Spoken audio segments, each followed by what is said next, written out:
Y aura-t-il une intégrale Werewolf by Night? Ce loup-garou sauce Marvel avait des chances d'être adapté en intégrale, cependant il faut noter que son concurrent bien plus connu, le Tombeau de Dracula, a été adapté en format omnibus, et cela sur 3 volumes, et avec la sortie récente de Man-Thing, on peut supposer que Marvel se tournera plutôt pour un omnibus.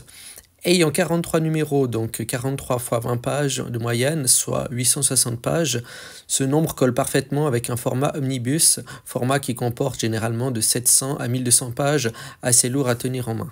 Je reste donc mitigé, autant il pourrait suivre la voie du Ghost Rider en intégrale, autant se pencher sur un omnibus qui sont de même sorte que des intégrales mais à plus grosse échelle. Et forcément le prix est plus élevé, allant de 70 à 100 €. Revenons sur les origines du loup-garou. Werewolf by Night ou le loup-garou de la nuit est le nom de 2 loups-garous publiés par Marvel Comics.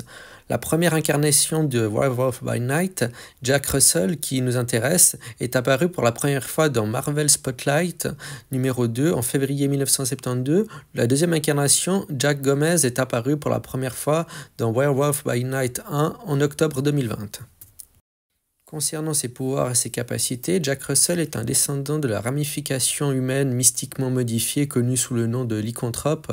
Pendant la nuit et la pleine lune, ainsi que les nuits qui l'entourent, il est forcé de se transformer en loup-garou, une forme grande et puissante qui est un hybride humain et loup et perd son intelligence humaine. Grâce à une série d'événements, il est également capable de muter volontairement en dehors de la pleine lune, moment auquel il reste maître de lui-même.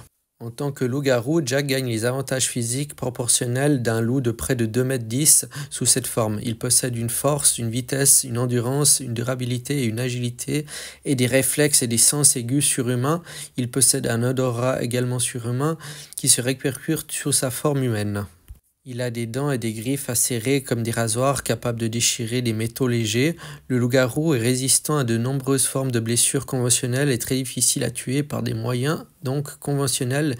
Bien qu'il puisse être gravement blessé, son facteur de guérison accéléré lui permet de se remettre des blessures non mortelles beaucoup plus rapidement qu'un être humain normal ne le ferait. Il est vulnérable aux attaques magiques et comme tous les loups-garous, il peut être tué par des armes en argent. Jack Gomez a les mêmes capacités de transformation que Jack Russell, bien évidemment. Concernant son apparence, on se rapproche plus des loups-garous des films d'horreur de l'époque que ceux actuellement bien plus musclés et agressifs.